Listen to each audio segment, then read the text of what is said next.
Hello, this is Photography Gamer. Welcome back to the channel. Today I'm reviewing Ender Lilies, Quietus of the Nights on Steam. The game is also available for the Nintendo Switch and will be coming out for Xbox and PlayStation very soon.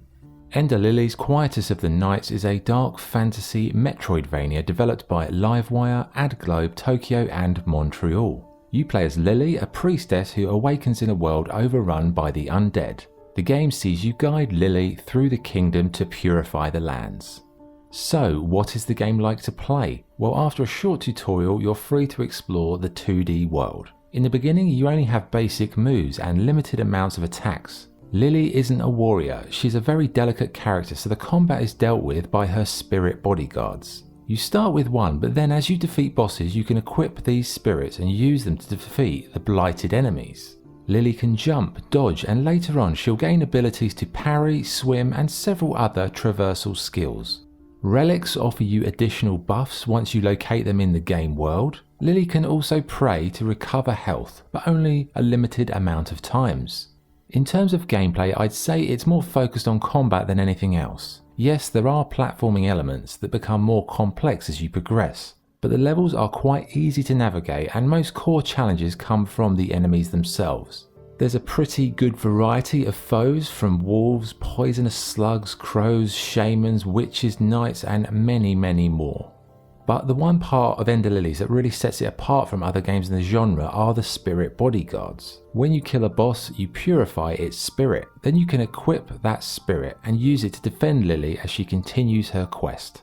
Every spirit has their own unique attack, whether it be melee, ranged, magic or elemental.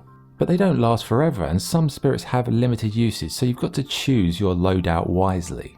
These spirits can be upgraded if you've got the necessary resources, but it does take time to do this. For me, I really love this system. You know, these games, they're all about boss fights generally, and those things do drive you insane after a while. And it's a really nice touch to flip the script and turn your arch nemesis that killed you 500 times into your bodyguard. Add to that the variation of attacks from spirit to spirit, and it's a fantastic idea that really adds uniqueness to each playthrough. Okay, so let's talk about the boss fights themselves. Without doubt, the bosses are the hardest part of the game when you compare that to the general sort of day-to-day enemies that you meet in the map. There is a big spike in difficulty. You know, you'll casually be strolling through the levels, vanquishing foes, collecting items, blah blah blah. Then you just bump into this end of chapter boss and you get absolutely annihilated. The bosses act as gatekeepers and they're integral to your progression, as the game world is made in such a way that you'll need specific skills to reach certain parts of the map, and the only way to get those skills is to kill bosses. It's in these boss fights where your spirit loadout selection really becomes vital, as if you enter a battle with a poorly chosen group of bodyguards, you are in for a much tougher battle. It's one of the most interesting parts of the game, taking on a boss, identifying their weaknesses, picking the right spirits to take them on, and it is very satisfying when you do defeat them finally. My only criticism in regard to the bosses is that some of them felt quite similar, and in a couple of instances they seemed reused. The game world is split into regions ranging from forests, hamlets and ancient crypts. As I said, the bosses are pretty tough, but the general level combat is quite easy, I would say. It's actually one of the least stressful Metroidvanias that I've ever played. Most levels are pretty simple to work your way through, with only like minor peril crossing your path from time to time. I would say that the level design does improve the further you progress, but a little bit more creativity in the early stages would have been appreciated. Another minor criticism of the game world is that it's often unclear as to where to go next in order to progress the narrative. Finally, on gameplay, progression is tied to respite points. These basically act as a save location where you can adjust your loadout, replenish your health and upgrade when required. And one other thing to note is that the game is quite forgiving in terms of death penalties, as in there aren't really any at all. You don't lose your items, you don't lose your loadout, your experience, you just can carry on regardless. Now some gamers might, scoff at that and think that's a little bit easy, but honestly, it does make Ender Lilies much more accessible, and potentially a game that might make Metroidvanias more appealing to more people.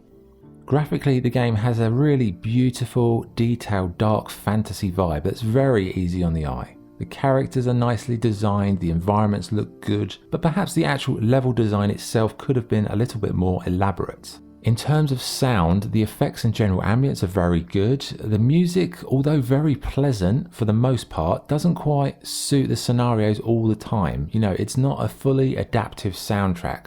But the music is good, and there are times where it does really work very well, but you know, it's not quite as good as I was hoping.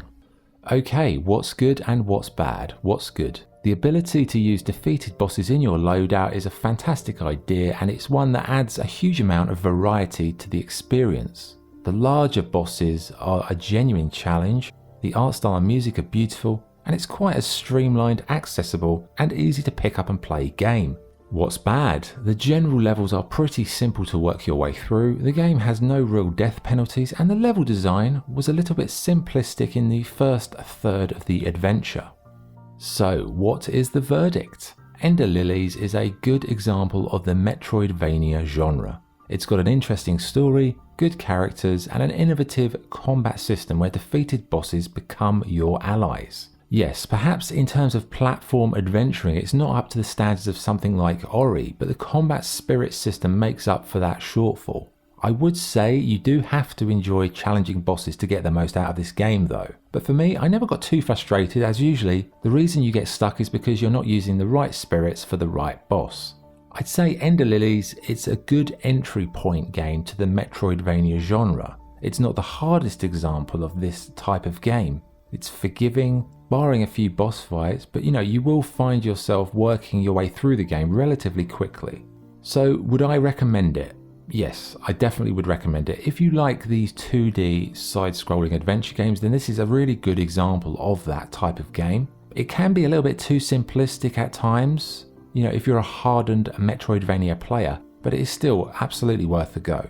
I enjoyed it. You know, there were a few times where I thought sometimes it was a bit samey in certain sections, but generally the combat, the story, the music, the presentation, you know, it's a nice little world to lose yourself in for a time. Not the best example of Metroidvanias, but a nice, like I said, entry point type of game. Okay, so scoring. My score for Ender Lilies, Quietus of the Nights is 8 out of 10. Okay, that was the review. Thanks for watching. If you enjoyed the video, please like and subscribe. This is Photography Gamer signing off. Thank you.